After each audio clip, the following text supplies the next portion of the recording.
Auzu billahi minash shaitanir rajim. Bismillahir rahmanir rahim.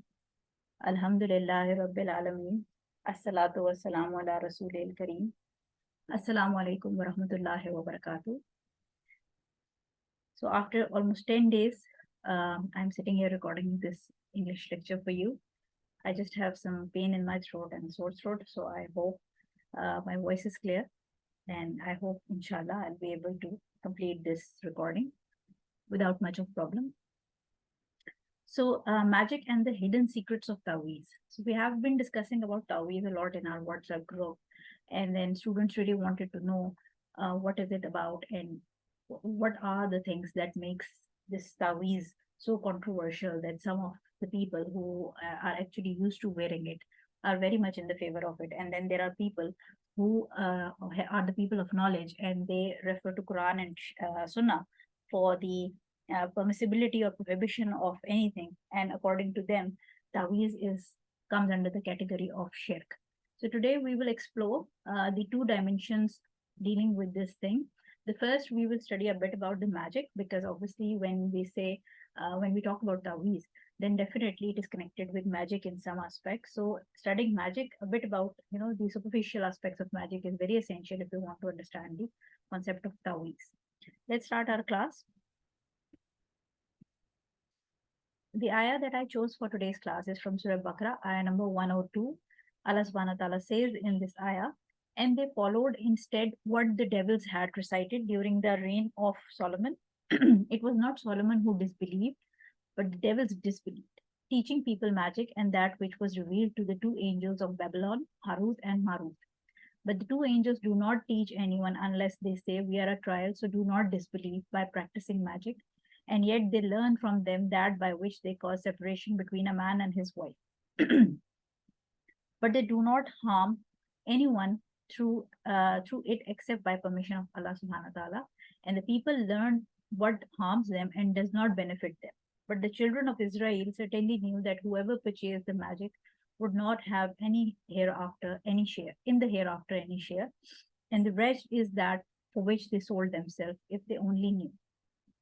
So this ayah basically explains clearly so many things about magic and the history of magic.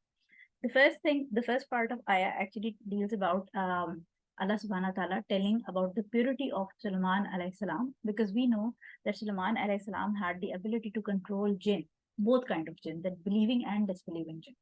So what happened was that the jinn who used to practice black magic at the time of Sulaiman alayhi salam, he all the literature available for the teaching of this black magic, Prophet Sulaiman alayhi salam actually confiscated that literature and he buried that deep down under his throne.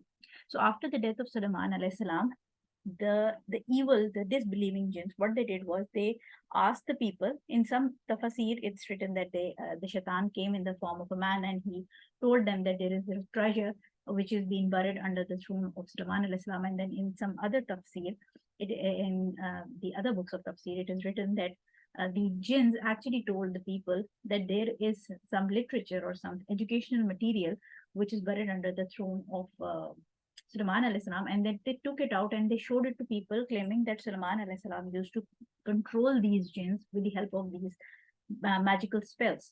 So they actually slandered Hazrat Sulaiman alayhi salam of practicing magic. So in this ayah, Allah subhanahu wa ta'ala is clearly telling the believers that Sulaiman alayhi salam did not disbelieve by practicing magic, but it was the devils, the disbelieving jinns, who made up this story just to endorse their idea of practicing black magic being permissible, because they claim that Prophet Sulaiman alayhi salam was practicing it, and through that magic he was controlling the jinns, both the believing and disbelieving jinns. So the first part deals with that thing, and the second part of the ayah deals with the two angels who were sent as a trial by Allah subhanahu wa ta'ala, Harut and Marut, in the city of Babylon, which is somewhere the area of Iraq in the current maps. So these two angels, the Harut and Marut, were sent as a trial upon the people, just like we know that Allah tries everyone. Sometimes Allah tries people by giving them a lot of education, a lot of ilm, and then for the other people, it's a lot of money and wealth. So excess of everything is again a trial. And similarly, lack of something like lack of health or lack of finances or lack of knowledge is again a trial. So the Harut and Marut were sent as a trial, and they were the angels who came in the form of humans, and they used to tell the humans, other human beings, that do not practice this, do not learn this art of black magic, because whoever learns it, it's a trial from Allah subhanahu wa ta'ala, and whoever learns it has no share in the hereafter. But still, again, people, even though they knew that they won't have any share in the hereafter, but they were so much indulged in getting the pleasures of this life and luxuries of this world, and their envy and their hatred towards certain people forced them to learn this art of black magic. And the last part of ayah clearly tells that Bani Israel, people of Bani Israel, actually knew that whoever purchases this magic will not have any share in the hereafter, and they will abide, they will live in the in the hellfire for eternity, until unless they repent before dying. So this is the ayah that actually clearly shows the prohibition of black magic, and Allah subhanahu wa ta'ala clearly shows the people who are into this practice of this magic, that they will live in the hellfire for the eternal life, and they will have no share in the hereafter, no chance of escaping the hellfire. To continue our class, we know that we have to know the basic definitions of things in order to understand the structure of how it is working and how it is being formed. So what is magic? Now, linguistically speaking, the magic is that which is caused by something unseen, hidden, and difficult to perceive or understand. So even at when science wasn't really developed back in like maybe 500, 600, and maybe 1,000 years back, a lot of things that now science has explored are used to come under the domain of magic. So we have to differentiate between magic and science, because in certain cases science is still trying to explore the details of the root and the concept of spirit and these things, but unfortunately there hasn't been any progress, because the most important thing that we have to understand as Muslims is that Allah subhanahu wa ta'ala has limited the mind of a human being, that he cannot acquire all kind of knowledge. He cannot encompass the knowledge of Allah subhanahu wa ta'ala. So no matter how much we try, there will always be certain domains which will stay hidden from the human mind, because Allah subhanahu wa ta'ala has given us a capacity, and we and our brains can only work under that capacity. So magic is anything that is something which is unseen, which we cannot actually justify. We cannot provide a scientific explanation for that. And by Islamic meaning of magic, it is said that Islamically, magic means the incantations, the knots, the writings, the speech, etc., that cause an effect on the mind, body, and heart, causing issues such as sickness, death, divorce, infertility, financial loss, lack of thinking ability, manipulation of thoughts and feelings, and etc. So it is like in Islam, magic is anything which could be a verbal, or it could be it could be a form of it could be something from the act of a person. It actually interferes the life of with the life of the other person by manipulating his physical or spiritual or emotional state of mind, or his physical well-being. So anything that comes under this category would fall under the definition of magic. There are two different aspects of magic that we usually see. The one is the classical magic. The classical magic deals with a contract between the magician, the person who's casting the spell, and one or more of the jinn. So there is basically, in classical magic, there is a triad in which the magician or the person who's casting the spell is one person, and he cannot cast the spell without the help of a jinn. So he is basically making a request to the jinn, and jinn is the primary creation that is responsible for casting the spell. So there is a triad in which there is magician and the jinn, and the third is obviously the victim upon which the magic is casted. So the magician offers to perform certain acts for the jinn, and the jinn offers to perform certain actions for the magician in return. So it's like a symbiotic relationship, or we can say a win-win situation for both parties, in which the magician and the jinn both actually take benefit from each other. Then we have a contemporary form of, this is the first one we talk about is the classical magic, and then we have another form of magic which is contemporary magic. So in contemporary magic, we have different acts to affect the subconscious mind by entering mind into the trance state and bypassing the conscious mind, which is actually what is your conscious mind? It is actually the mind portion of the mind that is logical, rational, and it can just dig out the logics or reasoning behind things. So this contemporary kind of magic is what that bypasses your conscious mind and enters your subconscious mind, such as in case of hypnosis, Reiki, and manipulating linguistics also fall under the category of contemporary magic and is therefore impermissible according to the scholars of Islam. Because when you are crossing that logical part of the brain and you are directly entering into the subconscious mind through a trance state of mind, then that person does not know what is actually happening to him. And you can instill any kind of thing into his mind. And that is why hypnosis and Reiki, especially, has been rendered as haram by the scholars of Islam. Quickly looking at the history of magic, we see that the magic history goes back to the times of Nuh alayhi salam. We will not be considering the history that is given by the disbelievers because we will be following the history that has been presented to us by Quran and authentic Sunnah. Then we have nation of Ibrahim alayhi salam, where people would worship stars. So we know that in Quran, when Allah subhanahu wa ta'ala has told us about the story of Ibrahim alayhi salam, we know that initially he was confused about who his God is, and he used to stare at the moon and the sun, and he used to think that they are his God. And then later on, he realized that okay, the moon vanishes away and the sun vanishes away. So he said the God cannot go away like that. So this story clearly tells us that the people of Ibrahim alayhi salam used to worship the stars, and they were very much interested in stargazing and calculation from the stars about how their life would be, and seeking blessings from the stars and such kind of connects. Then we have story of Musa alayhi salam in Quran, the story in which there were magicians who were summoned in the court of Pharaoh, and they had this. They were supposed to face Musa alayhi salam, and then we know what happened. They threw away the ropes, and the ropes started looking like snakes. Again, the story shows us that the ropes actually did not convert into the snake, but it was actually the magic, and magic was being done upon the eyes of the people. So, since that magic was done upon the eyes, people started the rope started appearing like snakes to them. So this is the story of Musa alayhi salam in the court of Pharaoh. Then we have the story of Sulaiman alayhi salam. Again, the ayah number 1 of 2 from Surah Baqarah, we studied that Sulaiman alayhi salam, he confiscated the books of magic, and the story we have discussed before. Then we have the proof again from the same ayah, the practice of magic in Babylon, and it was the hub of magic, and angels Harut and Marut were sent by Allah subhanahu wa ta'ala as a trial for mankind. And the last proof we have in the Sharia about the magic is the magic done upon Prophet, peace be upon him, where his hair were used and tied in 11 knots with the pollen of male date palm tree. It was used, and the person who did was a Jewish magician. His name was Labid ibn Asim. So this magic history of being done on Prophet, peace be upon him, clearly shows that people who deny that there is something like magic actually deny the reality of magic which was done on Prophet, peace be upon him, and all these proofs that we have in Quran.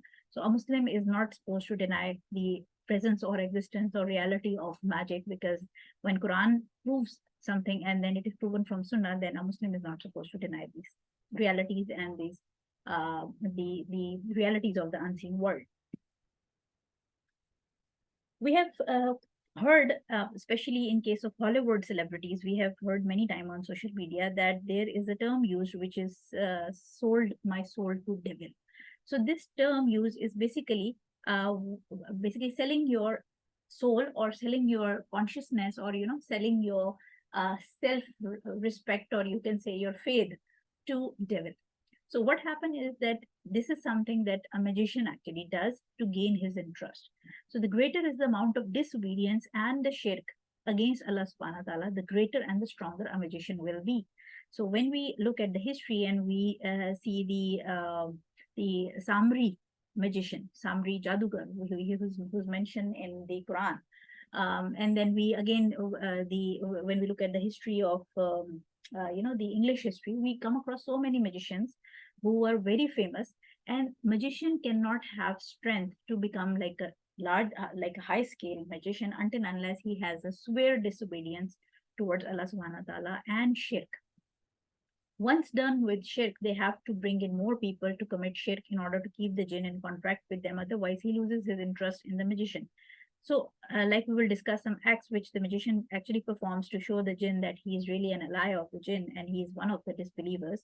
to make friendship with the disbelieving jinn, we see that once a magician commits an act of shirk, obviously, and then the jinn becomes happy with him, the iblis or the devil becomes happy with him, and then he makes him his ally.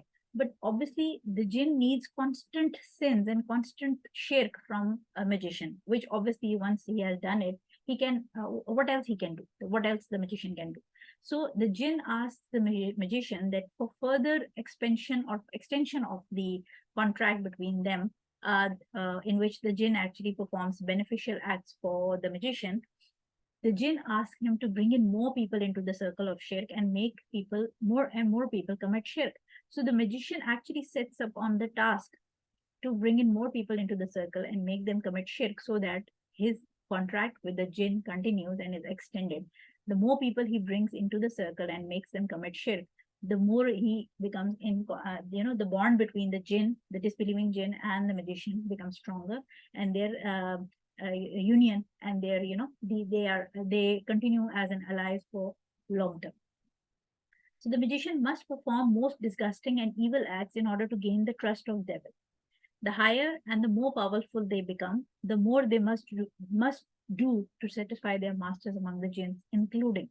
Now we will be studying a few of the acts that the magicians do to satisfy their master disbelieving jinn. But again, these are just few acts. There is much more to this story, and the kind of filth and the kind of disobedience they show towards Allah subhanahu wa ta'ala.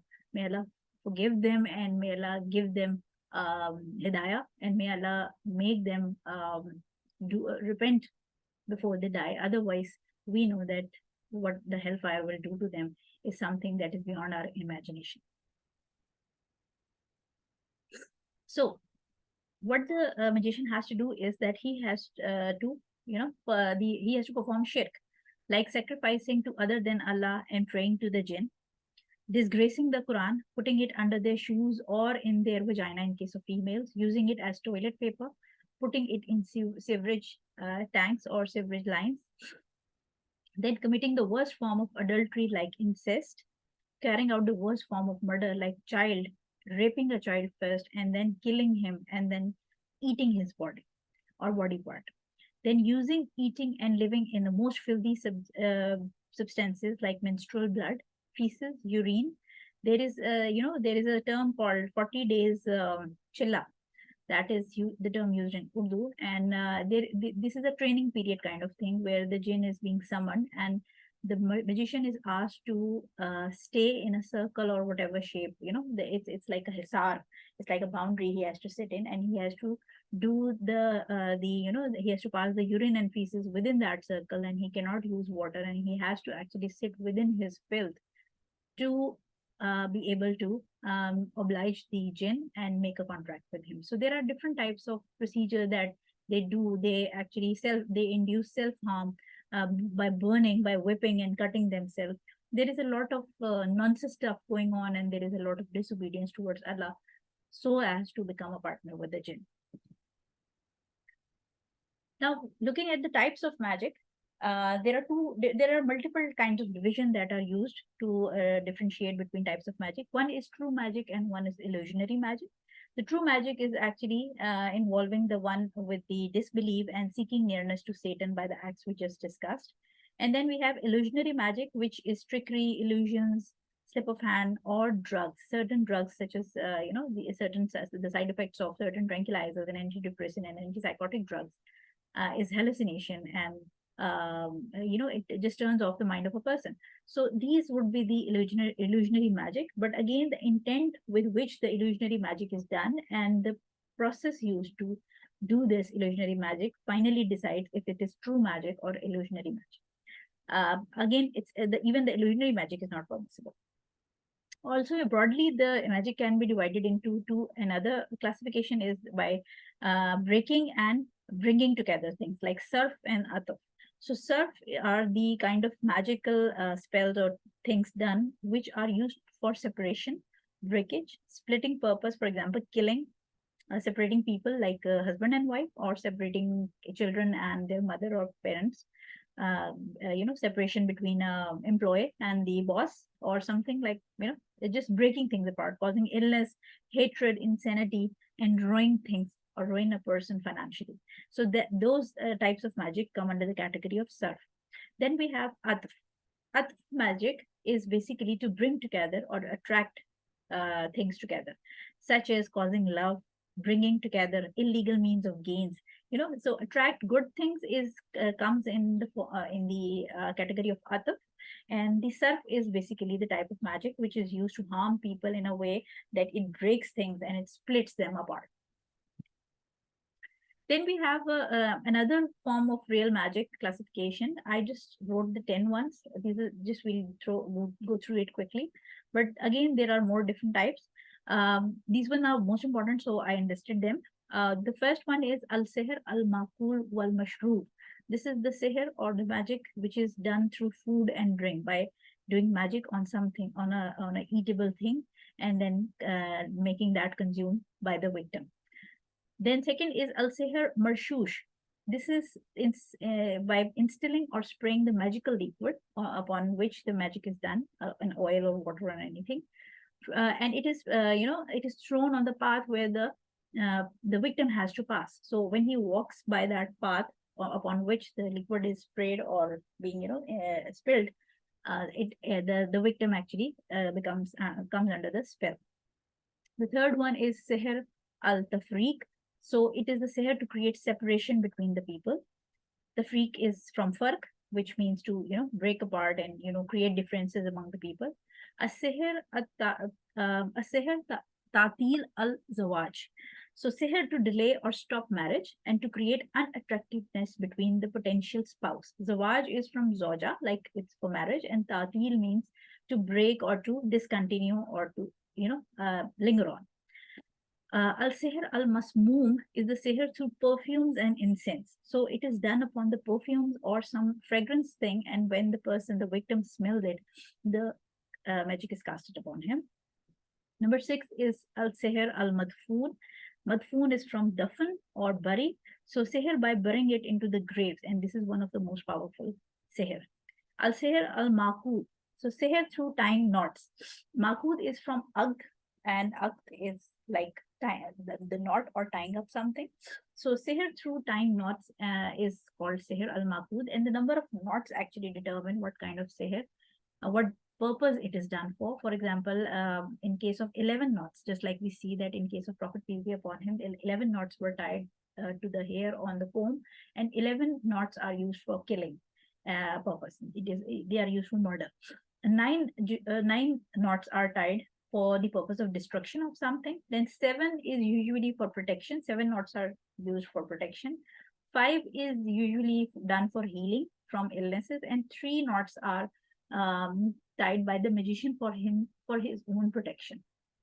Then we have sihr al-mahabba, from the muhabbat, from the love. Sihr to make people fall in crazy love, such that they claim to have physical relationships, or they want to have physical relationships all the time with that person.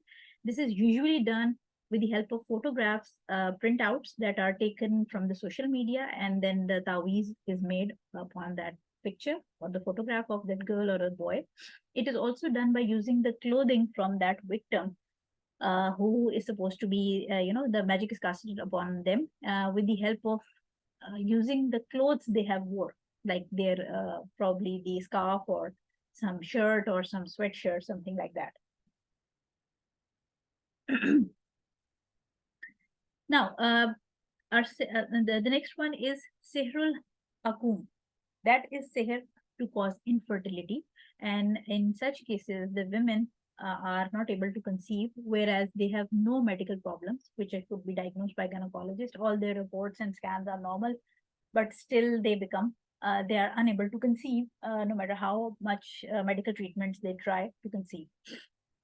Then the last one is a sihr al-rabt.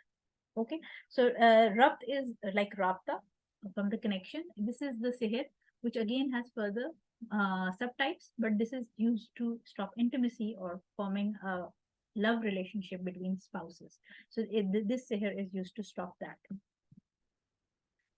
So once we have a quick background of the magic Now we will come to our main topic, which is the Taweez.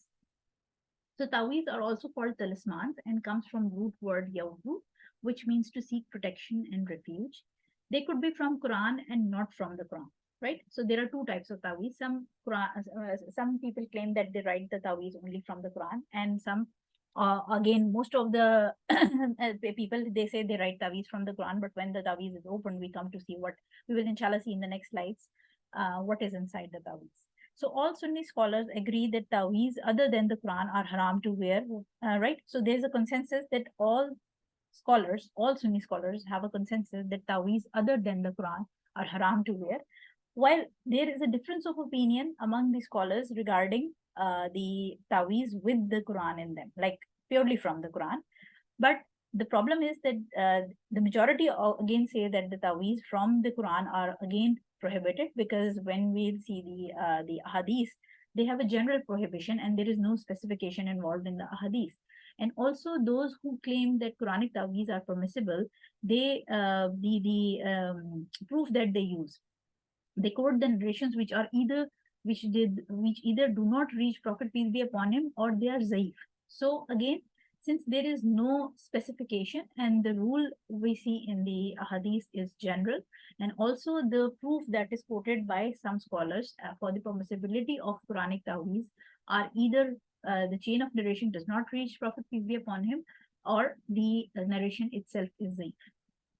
So taweez works through magic, and it is requested by the magician and done by the jinn, just like we studied before.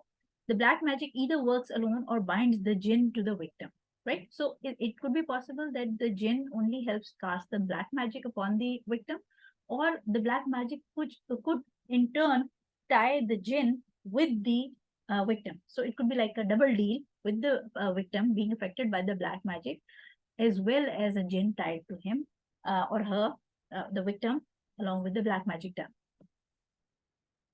We will see some proof from the Sunnah. There is a narration from Abdullah ibn Masud anhu, reported in Dawood 3883, where he is reported that Prophet peace be upon him said, "Verily spells, amulets, that is taweez, and charms are the acts of shirk." Straight away, there is no specification where he claimed that okay, from the Quran it's permissible, and from non-Quranic taweez are the shirk, and the Quranic ones are not shirk. There is no specification. This is a general hadith, and we take it as it is. Then we have Ahmad, Tirmidhi, and Nisai. There is a hadith in which Prophet peace be upon him said, "Whoever uses, attaches, or wears a talisman to himself, talisman is again taweez, to himself, will have that taweez or talisman put in charge of him."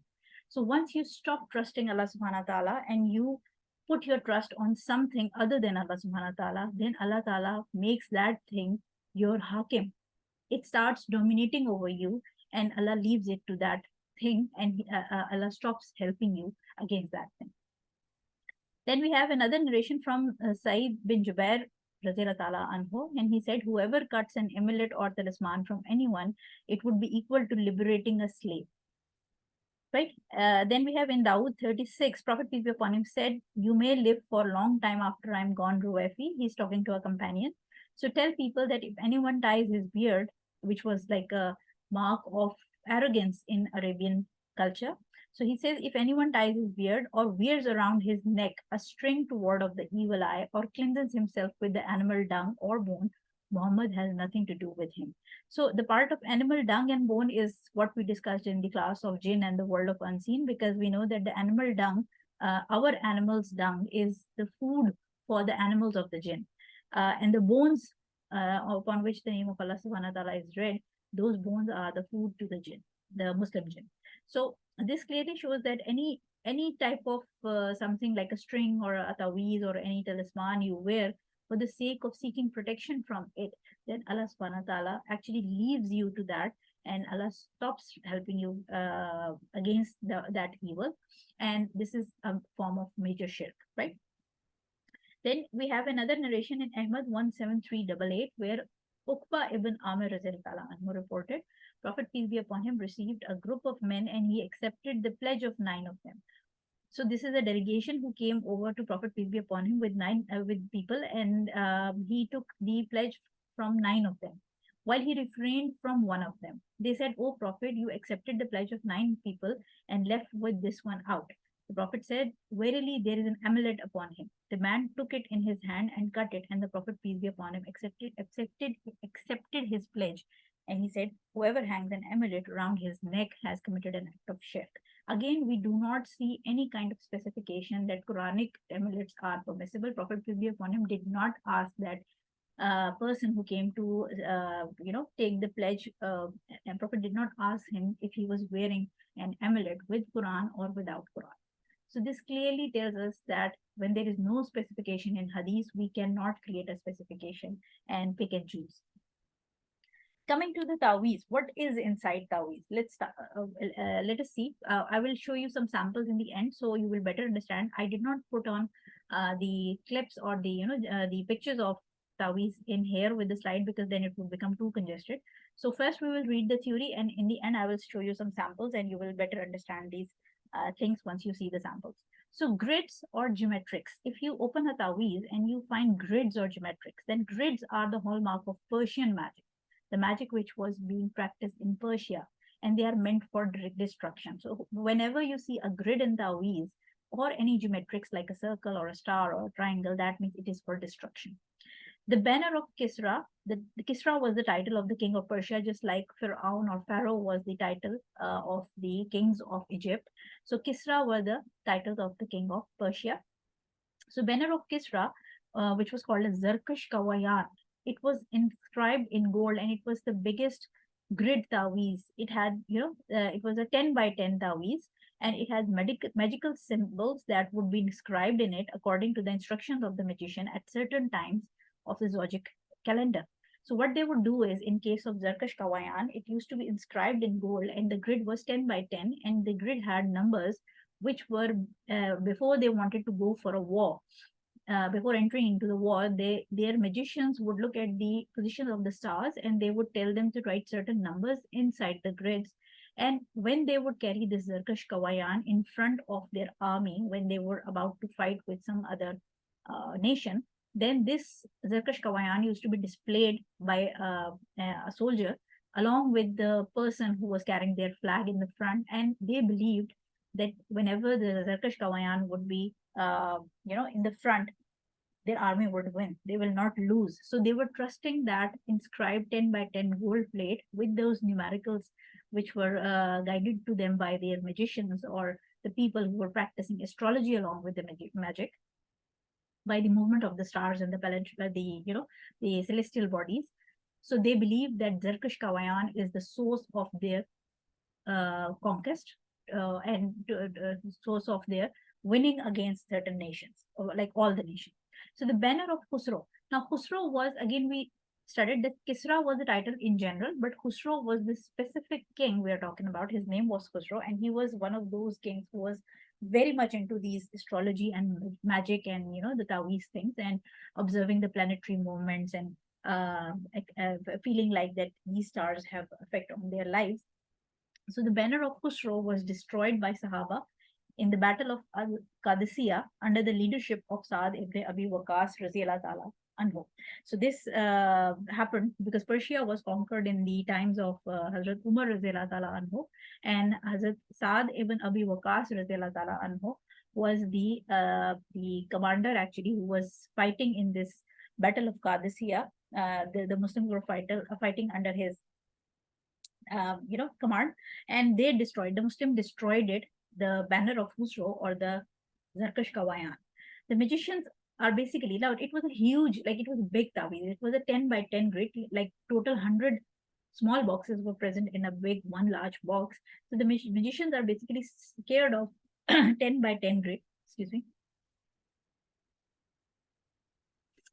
and prefer to stay at lower numbers, as the numbers written inside are falling onto the jinns. Basically, the numerical numbers or numerology used are basically the names of jinns. Once we will, inshallah, reach the samples area, you will understand what am I talking about. So the numbers which are written inside the grid are actually names of jinns who are being called upon for help. So if they write 10 by 10 grid, it has to be very precise and very accurate, because this would call to a lot of jinns, and if anything goes wrong, the jinns can actually kill the magician. So mostly these days, magicians do not write such big taweez or big grids, and they stay to something between 3 to 4, 3 by 3 or 4 by 4 grid. Now, magicians also use other geometric shapes, like we discussed stars and triangles and circles, to form their own signature naksh or seal of magician. Now, seal of magician, just like we have in our designer clothing, we have a signature collection, which is exclusively made or designed by the designer himself, the label.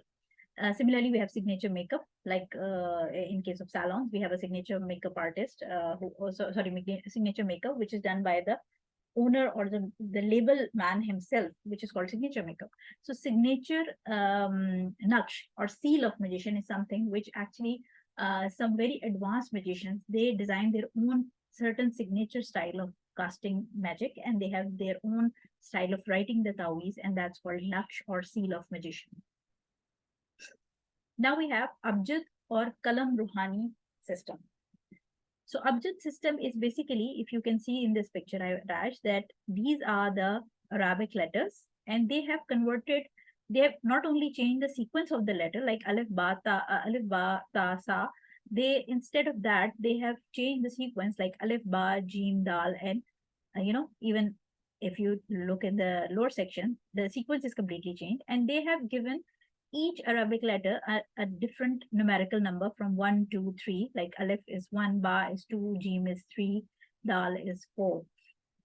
So Ibn Abbas in Kitab al-Tawheed, it is mentioned that he said about those people who write Abjad, the alphabets to use in black magic and fortune telling, etc., and gaze at the stars, that is, believe in their influence on the earth. Abdullah ibn Abbas, who was one of those companions who had a great understanding of the ayahs of Quran and the revelation. And he said, I do not see that whoever does such as any share with Allah. He specifically quoted the Abjad system, and he said that whoever uses it, I do not see that whoever does such things has any share with Allah subhanahu wa ta'ala. So Abjad system or Kalam Ruhani is something that they claim that they convert the ayah. If you go to to someone who writes Taweez, and they would say that this Taweez, the numbering written inside is actually the ayah of Quran. So what they want to claim is that they say their intention is to show you that if you just the ayah that was revealed by Allah subhanahu wa ta'ala does not have astaghfirullah, or they want to claim that it does not have the effect that by converting these ayat into numbers, the effect would increase. So they want to actually tell you that the ayah itself in Arabic does not have an impact, or it cannot help you. Rather, if we convert it into the number, then the ayah would become more, practically influential over you. Also, the important thing is that if numerically the efficiency of the ayah could increase, or the essence, or the influence of it could increase, then Allah subhanahu wa ta'ala would have actually revealed the Quran in the form of numericals. And we all very well know that numerology is completely prohibited in Islam, and there is no place of numerology in Islam at all. Similarly, if numbers or abjad system or kalam ruhani, the spiritual pen, you can say, if I translate kalam ruhani in English, they want to claim that it is very spiritual and it has high impact, then why did not Allah subhanahu wa ta'ala or the Jibreel alayhi salam, when he taught Prophet peace be upon him the salah, then we should recite the numbers in salah. Then why are we reciting Qul Huwallahu, then Surah Fatiha and the other du'as? Then it should have been in numericals, like we would recite numbers in salah, and that would have an impact upon us. Similarly, when they claim that 786 represent Bismillahir Rahmanir Rahim, this is again an utter misguidance, because when you combine 786, it could be anything. It's just like when I give you example that 143 stands for I love you. Like I is 1 and love has 4 alphabets and you has 3 alphabets. So if I write 143, I would claim that I'm telling you I love you.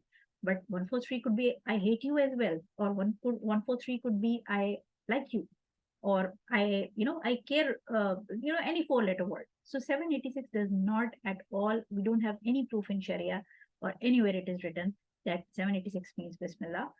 It's all nonsense created by these people that they claim that Quran would be more effective and become more beneficial if you convert it into the numbers. So this is what they use. They use this kalam ruhani. Then there is another thing that could be found inside a Taweez, which is called as Al-Kawakib Us-Saba. So Prophet peace be upon him in Dawood, this hadith is narrated in Dawood, he said, whoever learns a part of astrology, drawing knowledge from stars, has learned a part of sorcery, that is magic. Those who learn more are getting that much more into their credit. So anything related to stargazing and learning from them, apart from the astronomy, we discussed in our class for the fortune telling that astronomy, or the studying of black holes, or studying the solar system, that's another thing. That's completely another thing. Astrology deals with the study of these stars and these celestial bodies, and study according to their motion or their position at a certain time in space, a certain time and place in space. They claim that these stars or these celestial bodies have effect on human livings and human lives and their personalities and the events taking place in the upon the earth. So this comes under the category of astrology. So that's what Prophet peace be upon him is advising, that whoever learns a part of astrology has learned a part of sorcery, because it comes under the domain of magic. So you can see this these symbols on the screen. This one, you can see these are 7 symbols: 1, 2, 3, 4, 5, 6, 7. These are 7 symbols, and these are also basically these symbols represent the 7 constellations, which the magician also called as Suleiman's charms or symbols. And again, we have studied in Quran, ayah number 102, Surah Baqarah, that Suleiman alayhi salam had nothing to do with him. But again, just to make people fool and just to slander Suleiman alayhi salam, they say that these 7 symbols could also be called as Suleiman's charm or symbols. These 7 constellations, they believe that these are the symbols, and each constellation has a spirit or a secret servant who is attached, or a ruhaniyat attached to each constellation. There is a servant, the secret servant, which some call as jinn, some call as angel, some call as spirit. Each magician has his own term to define this ruhaniyat or the spirituality attached with the star. And they say that when we write these symbols into the Taweez, calling upon to that special spirit attached to that constellation, whose sign we are using, whose symbol we are using, that constellation servant or spirit comes for the help of the people. So Kawakibus Saba, basically they represent the 7 stars of Babylon, just like we discussed. The Babylonians have and even the Prophet Ibrahim alayhi salam nation had this misconception that stars or the sun or moon or these things actually control the events of the earth. And the Kawakibus Saba is used for protection, basically, right? So we studied that the grids or geometrics are for primarily destruction, and these are used for the protection. Then we have elements of a person. Now we know that scientifically speaking, we have 4 elements which forms the earth, fire, wind, and water, the 4 elements of the earth. So what they do is, they use the abjad system, and they derive the element of a person from his name, attaching the name with the mother's name. Why they use the mother's name and not father's name? Because again, the magic is completely, the whole foundation or concept of magic is to disobey Allah subhanahu wa ta'ala and disgrace his Quran and his words and his Sharia. So in Sharia, we know that the child is known by the name of his father, and only that child takes the name of mother and inherits from the mother, and does not inherit father, or does not inherit from the father, and does not carries the name of the father, who is born out of wedlock. Like the child who is born out of zina in Sharia does not get the name of the father and does not get anything from the father's inheritance, and only carries the name of the mother and inherits from the mother. So again, zina itself is gunai kabira. We know that it's a major sin. So what they do is, they do not name the victim by his father's name, but rather they name him or her along with the mother's name. And by using the abjad system, they calculate, they convert the name, like Asim bin, let's say, whatever the name, like Lubna, Asim bin Lubna. So they would take this name, and from the abjad system, they would convert this into number, and they would keep on reducing that number to a point that it falls between 1 to 12. Now, once it falls between 1 to 12, they use this system, And you can see that this Sagittarius, these system does not run upon the date of birth. They are derived. This circle is used on the basis of the mother and the victim's name, the victim's mother's name, and the update system used to draw the numerical minimum number out of this name, and it falls between 1 to 12. So from that, let's suppose somebody's numerical, the deduced numerical number came out to be 5. So the fifth one is this. If you can say this is fifth. So the element is fire. So now when they will write the Taweez for this person, this victim, they will write the Taweez in a way that it should target the element of the person. So what happens with the element of person is that Taweez made according to the element of a person binds the magic stronger. This is one important thing that we have to see, that whenever they make Taweez with the victim's element, the strength of the magic increases. So that is why they use abjad system to derive the element of a person, and then they make Taweez according to that element to make the magics work stronger. Now, how do they write the Taweez? The Taweez for different purposes are written according to the position of stars, time of day, date, day, etc. So they say that there is a certain special time for writing the Taweez with the surf or with the atuf, and there are good timings and bad timings. So they specifically watch if the planetary movement or position is in favor of writing the Taweez or not, what time of day and what date and date, the time and day and date, they also take care of that. They use grids, symbols. Sometimes they break the ayah of the Quran, like you will see the ayah. This is like a very common method in which they make people fool by writing an Ayatul Kursi or ayah from the Quran, which people usually can read, and they would break it. They would either break it, they would change its haraka, like the dhamma and the kasra and the signs.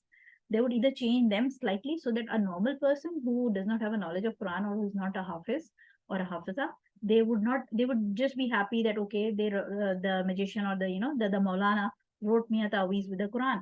But what they would do is they would either break the ayah, they would change the haraka, or they would add or remove the alphabets in them. Like in case of, like, if somebody is writing the Surah Kausar, let's suppose, what they would do is inna ato inna kal, we know that inna ato inna kal kausar, and they would write inna ato inna kal kausar. And if you ask them why they added another kaf and wow, like twice, so they would say, oh, it's by mistake, or it would increase the either it would say, they would say, oh, it got written by the mistake, and or else they will tell you that it would increase the efficiency of the or work of the or the strength of the taweez. So we know that it is it's a very major sin if you add or remove anything from the ayah of Quran, or change it or break it, like from where it should not be broken. So they would add knots tied around the piece of paper. So whenever we dispose taweez, we have to be very careful that even if we want to dispose the paper part of the taweez, we should also dispose of, properly burn, or whatever means we are using to destroy the taweez. We have to be careful that the knots or the things wrapped around the taweez should be burnt as well, because we don't know that magician, he might have casted double spell upon the knots as well as inside the taweez, the written paper part. They use blood, urine, feces to write Quran, or soaking paper in the urine. So sometimes you get a taweez which is perfectly fine, everything is from the Quran, but the writing is done either with the urine or with the blood, or it's with the feces, or there is after writing it with normal ink, they dip it into the urine and they dry it and they give it to the person by wrapping it into something, so he does not even smell something. Then they use sanitary napkins, diapers, seeds of fruit eaten by the victim. Again, something from the victim, something that has touched his body. If you use that, it increases the strength. So they would secretly, steal something and they would use it. Adding something from victim as hair, nails, pieces of worn clothing with sweat, or can even use pictures from social media, just like we discussed, that they can get hold of something, anything that has touched your body or some part of your body, and they would actually want to use your DNA. Then they would there could be writing things inside vulgar picture. So there are taweez in which there are different pictures of animals or a naked woman drawn, and then putting the numbers and ayah inside that. And we know that in Islam, the drawing of pictures of animated things like animals and human beings is not permissible. And you would actually see that there are a number of taweez that we have seen which are actually to instill love between two person, create a loving bond between two person. And the taweez, if you just open it, there are very vulgar pictures of a couple having intimate moments that's roughly drawn, and then the ayahs of Quran or the numbers or symbols which are placed inside that picture. So it's again like disgracing Quran. Calling on to angels, Ashabe Kahf. Now, Ashabe Kahf are the seven. In Bible it says seven sleepers, but obviously in Quran we are not. We are told by Allah Subhanahu wa Taala not to mention or be curious about how many they were. And we should not seek a lot of information about them, as said, told to us by Allah Subhanahu wa Taala in the Quran. But in case of the old scriptures, some scriptures have actually named those people, and they say they were seven, and so we are not supposed to be curious about them or know their names or the name of their dogs. But what they do in Taweez, again, whatever Allah Subhanahu wa Taala has told us in Quran, they actually have to disobey that. So when Allah says do not be curious about them, what they do is they actually put the name of Ashab Kahf, which somehow they have I don't know who put it in the tafsir of the previous scriptures, but they use the name of their dogs or their names into the Taweez, and they call upon them, the Sahabe Kahf or the angels or the Sahaba, or they might be calling upon to the evil people like Namrud and the demons. Like there's a very famous name which is frequently found in the Taweez. That is the name of the shaitan called Baddu. Ba, Dal, Waw, Ha. So Baddu, Batad, Zahaj, Wah, Ifrit. Ifrit is mentioned in the Quran. Hatat, Kathatil, Mahtatil, names like this. These are all the names of jinns, which they either write very clearly, openly, and people obviously are naive, they don't know, or either they convert these alphabets into numbers, and there are numbers written and a person do not know. And when you ask them, they say it's the ayah from the Quran that I have converted into numbers, right? So Taweez is said to be increased in power by using elements of Taweez, like we discussed in the previous slide, while writing it and putting it. And okay, now they strengthen the Taweez by inducing the element through the name of the person and his or her mother's name. Then there is a thing which is also called as charging the Taweez. So they make it more strong by again putting that Taweez into a very filthy place for some time before giving it off over, that tying it to the victim or giving off to the person who has come to the magician for the work. So they leave it at a filthy place to charge up before using. And such an example that they would put that Taweez to charge up, like to gain more strength to work, they would put that Taweez into the vagina of a prostitute. So this is like, you're putting it in a filthy place to charge it more with the negative things, so with the evil. Then there could be metallic pins, hooks, nails, wooden shavings that could also be put inside the Taweez. So there could be some Taweez which have, when you open them, they have like wooden shavings inside. Do not burn them, because once you burn them, they will get activated. Then sometimes there are nails, like the Taweez is fitted over a bark of a tree with the nails, or you will find common pins, or you would find safety pins, or some metal or hooks. So these could be part of the magician's spell. There are multiple types of Taweez, but broadly speaking, Taweez are basically divided into four types based upon the element of a person that has been diagnosed with by using the Abjad system and that circle that we saw. One is Atishi. Atish means fire, and it is made for a person whose element, the victim's element, came out to be fire. That Taweez is supposed to be burned to activate. So the so-called religious person or the magician would give the Taweez and ask you to burn it somewhere, like in the house or outside the house. Or if you are one of those, if you are one of those person who is getting the magic done for someone else, then they give you this Taweez to burn outside their house or whatever. Then there is Badi. Badi means air. So this kind of Taweez is told to tie to a bird's feet, its wings, or hang it on the tree, or outside the gate of a person or something like that, or in their gardens, tied to their gardens, to tree in a garden. Then there is third one, which is Abi, that is water based. So this kind of taweez, based upon the element of a person, is told to dip in water or throw in a lake or a sewerage line or something, any source of water. So either they tell you to dip it into the water and drink, or if somebody is getting it done for a third person, then they ask you to throw it in the water or sewerage or anywhere that has water. The fourth type is haki, that is earth based. If the element of a person victim came out to be earth, then it is given to the person, or somebody who's casting the spell, asking who is the client actually, to bury it. So it's buried in usually graveyard or such kind of places, or it may be buried in somebody's courtyard, or the lawn or backyard. So writing the Taweez according to the element of a person will make the magic stronger upon him. This is the point we have already studied. They are written at special time according to the specific planetary motion and position.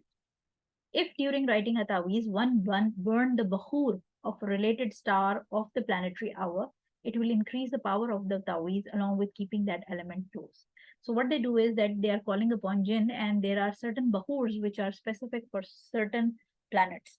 They have a connection. So they specifically, while writing the Taweez, would burn the Bahur which would attract that planetary that planet they are actually looking up to, and whose position they are calculating. So Bahur would actually increase the efficiency of the Taweez, or they would also sit or use that element if they are writing the element or Taweez with the element of, like, if they're writing the Abi, the water-based Taweez, they would prefer sitting in water to write their Taweez. Or if they're writing an Atishi or fire Taweez, they would prefer to burn a candle or burn some small fire in front of them while writing that Taweez. Then there are specific, like we studied, that there are specific Bahur which are used for each planet or the star. So this is basically, the magic is not a very simple thing. It has multiple sciences connected to it, and the science of astrology is one wing of magic. Now, looking at the sample, it should be remembered that the amount of harm done by Taweez is in the proportion to the sins of the victim and his distance from Allah subhanahu wa ta'ala, and nothing can benefit or harm till Allah permits it so. So we see that sometimes the taweez is done, like when the magic was done upon Prophet, peace be upon him, the magic did not affect his religious commitments. The magic, since obviously he was Prophet of Allah subhanahu wa ta'ala, so the magic actually just messed up a little with his worldly activities in life, and he could not recall if he has visited his wife that day or not. But otherwise, as far as revelation was concerned, he was completely secure. So that tells us that if a person is closer to Allah subhanahu wa ta'ala, then any magic or any taweez would not be able to do much harm to that person, because Allah subhanahu wa ta'ala protects his believers. And also, since he is in the protection of Allah subhanahu wa ta'ala, although again a little harm is even a little harm reaches to that person, because Allah permits it to reach there, and nothing can reach, or nothing gets done in the universe without the will of Allah subhanahu wa ta'ala. But we see that when a person is pious, he has high level of taqwa, he has complete tawakkul upon Allah subhanahu wa ta'ala, then this the a little harm comes just as a trial, and the believer again strengthens his the belief upon Allah subhanahu wa ta'ala, and he quickly gets out of it. So in this taweez, you can see we see grid. Now this is the grid. This is 4x4 grid, and then there is another 4x4 grid, and there are again numbers written in it in Urdu. And again, this is like an abnormal picture with another grid. This symbol is like ha ha ha multiple. This symbol again represents the shaitan. Then you will see here that there is some, the shahada written over here, and ya hafizu, and names of Allah subhanahu wa ta'ala. And then there is this line which says, Ya Alika, Malika, Khalakan, Makhlukan, Kafan, Shafan. So we don't know what is Alika, we don't know Malika. But in short, this, whatever term is it, this is not the name of Allah subhanahu wa ta'ala. And the writer of the Taweez wants to claim that he's calling Ya, he's calling upon this creature, and he's calling them that he's he's the Shafi, and he's the Khalik, and he's creator and everything. So this is the straightaway shirk. You will see that the name I mentioned, Ya Baddu, again calling upon, Baddu is the name of one of the jinn or shaitan. So this person who wrote the Taweez is calling upon to the disbelieving jinn for the help. Then we have another Taweez of Ayatul Kursi. So apparently, if you see, this is the printed form, but you can also find this people writing it in the written form, the so-called the pious people. What they do is they write, this is like complete Ayatul Kursi and there is nothing wrong with it. But if you turn it around, like upside down, you will see that this again is abarsa, sabrasa, salah, sa, sarasa, artaza, murtaza, bihak, ya baddu. Again, ya baddu. We don't know what these mean. These are not words from Arabic or Persian or any other language. So when you come across words which sound completely nonsense to you, like kat and bat, like absolutely abnormal words. These are actually they appear to abnormal to us because we have never heard of them, but these are the names of the shaitan. So Badu, again, just like I mentioned, this has been one very famous. And when you ask them who is Badu, they say it's the name of Allah subhanahu wa ta'ala. So we cannot have name of Allah subhanahu wa ta'ala just out of our imagination until unless we have a proof of that name from Quran or from the authentic Sunnah. And even if you search, they claim that it's the name of Allah subhanahu wa ta'ala in Hebrew, but if you search in Hebrew dictionary, the word Badu means shaitan. Again, we will see there are names of angels written. This is again calling upon angels, Jibril, Mikael, Israfil, and this name is Israel. So we don't know who is Israel because the name of the four angels, the four great angels that is mentioned in Quran and Sunnah are Jibrail, who is the angel responsible for bringing the revelation. The Mikael is responsible for the risk and the rain. And Israfil is the angel who is responsible, who will be blowing the trumpet on the day of resurrection.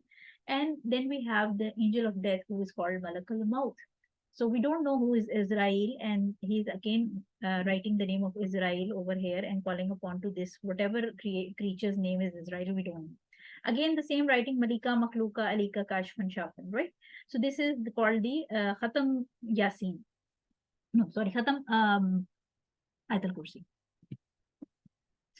Another one you see again grids. You can see the grids, numbers, the symbol of seven constellation, Kawakib Sabe. You can see that. Again, Israel, we don't know he's Israel. He's calling upon angels, which is straight shirk, right? And then this is the name of the person, bin, the name of his mother. So whoever asks the name of your mother, always remember, Islam does not need the name of your mother for anything. For istikhara, you don't need nobody needs your mother's name. So if somebody, apparently pious person or somebody who is claiming to be a spiritual healer asks for your mother's name, just run away because he's not a healer, he's a magician. He's into black magic and he's gonna cast or heal your problem or give solution to your problem with the help of black magic and jinn, which is Gunah Kabira. This is a major sin. So just run away if somebody other than your, I'm not talking about the worldly life, like obviously your bank system, especially in Pakistan, they ask you for mother's name. I'm not talking about that, but when you go to a spiritual healer or somebody who claims to heal you spiritually and knows the world of unseen, or claims to be, he claims to know the ilmul ghaib, the knowledge of the unseen. So, and he asks your mother's name, just run away. Just get out of that situation. This is another Taweez you will see. There is a triangle and there is again words written here. Ifrit, he's calling on to the Ifrit. Ifrit, we know that he's a very powerful and disbelieving jinn name. And his name is written, comes in the Quran in the story of the queen of Sheba, the queen of the queen story, who was mentioned in the story of Hazrat Sulaiman alayhi salam. And see, this is Ifrit. The green circle is Ifrit. This is again Ifrit written. This is Talaq, divorce written. This is Moth. So this is again destruction Taweez for divorce and death. This is the Shia Taweez, Elitashi, and they have written, they have made an picture of a line and they have written, I don't know what, like so much calligraphy done. But this is a Shia Taweez. And again, we know that the writing of, the making of pictures of animals and human beings is not permissible in Islam. This is called Khatam Surah Yasin. Again, a big box and small boxes. These, you can see these are not numbers. These are the symbols that were present in the Abjad system. And the first row was the alphabets. The second row was the numbers, and the third row was the symbols. So these are the symbols, the symbols which were used in the third row. They have converted so-called their Surah Yasin ayah into symbols, and they claim that this is going to be more efficient to cure your problem. But when you convert by using the abjad system and the conversion of these symbols into back the alphabets, this is the ayah of Surah Yasin, but when you convert this one, it comes out to be the name of Shaitan. So a normal layman or a very, naive person who does not have the knowledge of what's going on in the Taweez, he would think that, okay, this is a representation of the ayah of the Quran. But again, if you convert this one, it will come out to be name of a jinn. This again is the Kawakib Sabe, and it is used, it is for the protection. And again, for calling upon to Israfil, Israel. We don't know who is Israel, and again, calling upon the angels. These are the two very famous taweez. You would very often see them. Again, 4x4 grid, and this is 5x5. So if you convert, again, we see that they are calling upon the angels. Clearly, Israel written. Names of Allah subhanahu wa ta'ala. Allahu la ilaha illa huwa la qayyum. 2468. If you convert this 2468 from the abjad system, 2 is ba, 4 is the dal, 6 is wow, and 8 is ha. So badu, like I told you. So this is again calling upon the shaitan or jinn for the help and disgracing the name of Allah subhanahu wa ta'ala by writing it outside, calling upon the angels, straight away shirk. This is Tabarak al-Ladhi biyadihil mulk, the Surah Mulk, the first ayah of Surah Mulk, again breaking the ayah into parts.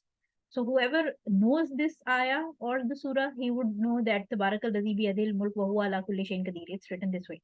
But whoever does not know, would not know, he will read maybe like Tabarak al-Ladhi biyadihil mulk wa huwa al-Ladhi biyadihil mulk wa huwa ala, like he would not know. So you're breaking the ayah of Quran and making a jigsaw puzzle out of it. This is completely haram and it's impermissible, and it's a major sin to play with the ayah of Quran like that, cutting it into pieces and putting the words here and there as per your need. Again, disgracing Quran. Now, how to destroy a taweez, we have studied that before, but this is the same slide which I have taught before, but I've included it here again for those who haven't gone through that lecture. There are 3 ways of destroying a taweez. The first way is by burning. Second way is by putting it in wokia water. And the third way is combination of both. 95% of taweez are destroyed by burning. But in case if some saint or some, the so-called Malana have given you taweez to burn, then you should never burn it, because as soon as you burn it, that would be an atashi taweez, and as soon as you will burn it, it will activate. So in that case, actually, whatever that guy who gives you taweez tells you to do, you have to do the opposite of it to destroy it. So if he tells you to put it in water, then you never put it in water, because as soon as you will put it in water, it will get activated. So in that case, you will burn. If he asks you to burn it, then you never burn it. You actually put it in water. So it should be the opposite. But most of the time, most of the taweez, and some, like if there is some taweez which is given to somebody for putting inside the pillow, then you can simply burn it. Like you don't have to worry about what to do, like put it in water or combine both or what. And similarly, the taweez which is worn around the neck, there is no element specifically mentioned for it, so you can easily burn it. So the method used should be opposite to what has been prescribed by the apparent religious leader or guide, which is actually the magician. Do not burn wood pieces in incense if found inside the taweez. Be very careful when you open a taweez. Open it inside a tray. Do not let anything fall out of it. Just consider that taweez to be a radioactive material, and you would not want any part of it to fall inside your home and cause trouble later on. So if there are threads around it, you have to cut it off carefully. Do not let any thread fall out. You have to like open it in a tray or something from which nothing escapes out. Also, if there are knots, then you have to cut those knots. So be careful not to spill anything packed inside of it, and use gloves, because sometimes when you open a taweez, you will find all sorts of filthy material like feces or maybe, blood, like scraping of blood, dry blood powder in it, and you would not want to get your hands filthy. Recite Surah Falak, Surah Nas along with the procedure while you are doing it, while you are unfolding the taweez. You have to constantly recite your Surah Falak and Surah Nas and disintegrate it completely, cut the knots and tear it into pieces, and then use the methods. So Before you start destroying the taweez, make sure you have offered your last salah and you are regular with your morning and evening askar, just as to seek protection from Allah subhanahu wa ta'ala, because we don't know if a jinn is attached with the taweez, then we have to seek protection and we have to make ourselves secure. So you have to have offered your last salah, and you have to be regular with your morning and evening askar, and you can start dismantling it, like destroying it, by reciting Surah Falak, Surah Nas. And as you cut through things, if you find something filthy inside, then stop reciting Quran, because we're not supposed to recite Quran on filthy material. And you just discard it on the tray and then continue with the procedure and continue with reciting Quran upon it. In case of metallic talisman or carved in stone, rub it off with a filer or sandpaper until the writing goes away, and then burn, bury, or dispose of in water the rest of the material left. So if you burn something, you have to take care not to drop the ashes. Take care of the ashes, take them out of your house somewhere where it's not rushy. Like, don't go and bury the ashes somewhere close to somebody else's home, but either bury those ashes, or just throw them into a water body like a lake or a canal or a river, running water body, right? Destroy it somewhere out of the house, preferably, or where there are no family members or kids, especially. Do not keep the taweez inside your home. Once you know that you have a taweez, just get rid of it. Do not keep it inside home. Again, I'm telling, because we don't know if jinn is present with the taweez, and you would not want to keep a disbelieving jinn inside your home, and then trouble you later on. Last ayah from Surah Imran. Last slide, sorry. Last slide from Surah Imran, ayah number 173. Allah alone is sufficient for us, and He is the best protector. So seek help from Allah instead of getting frustrated and getting desperate and going out to these people for help, who claim to be spiritual healers, but they are not spiritual healers. They are actually simple people who would actually make you indulge in the act of shirk, and that would cause a real problem. So Allah alone is sufficient for us, and He is the best protector. Also, Surah Anfal, ayah number 40, Allah subhanahu wa ta'ala says, know that Allah is your protector. What an excellent protector and what an excellent helper. So Allah subhanahu wa ta'ala actually protects his believer, and He does not let these evil things harm his believer. So seek protection from Allah subhanahu wa ta'ala. Whenever you fear something, just say, A'udhu billahi minash shaitanir rajim. And we have ruqya, and we have our morning and evening askar. We have so many things. And Quran is ultimate protector. It's the speech of Allah, and you recite the Quran and you seek help from Allah through His words, and that is enough for a believer. Do not despair of your situation. Just be patient.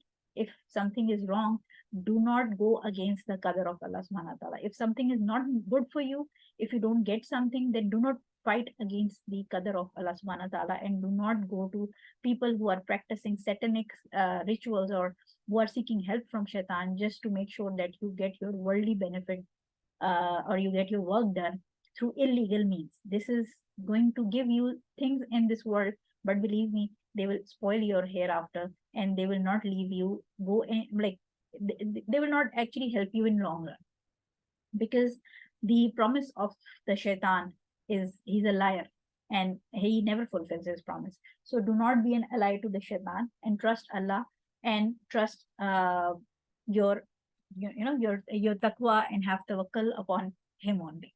So this was our class for today. I hope it would have been beneficial for you, and it would have make you understand things that were really confusing. I would really recommend you all who have listened to this lecture till right here, to the last slide, to please pass this knowledge of this taweez and these magic to people around you who are prone to get indulged into these things, or who are already indulged into these things and who are wearing taweez. Because if you help those people come out of this act of shirk, it would be like liberating a slave, and maybe you could become a source of guidance, and you could become a source of hidayah for them, and you could be someone who could help them by the will and grace of Allah subhanahu wa ta'ala to save their hereafter. So this is a sadqa jariyah. Please do spread the knowledge, and I hope the class was beneficial for you. Inshallah, next week we will be starting, no, not next week, but next month we will be starting the the signs of hour and the end of time series. Inshallah, I hope that we'll be able to learn good from the the good stuff from the authentic hadith in the Babul Fitr of the authentic books of the hadith. So we will continue to learn and try to make our akhira and our dunya according to what Allah has prescribed us. And may Allah subhanahu wa ta'ala accept it from all of us. Jazakallah khair for attending the class. Please pass on the knowledge and make it a sadqa jariyah for me and for your own self. Inshallah, we'll get back to you with another lecture very soon. Till then, you take care of yourself. Jazakallah khair for attending. Let's wind up our class. Subhanakallahumma wa bihamdika ashhadu an la ilaha illa anta astaghfiruka wa atubu ilayk. Assalamu alaikum wa rahmatullahi wa barakatuh.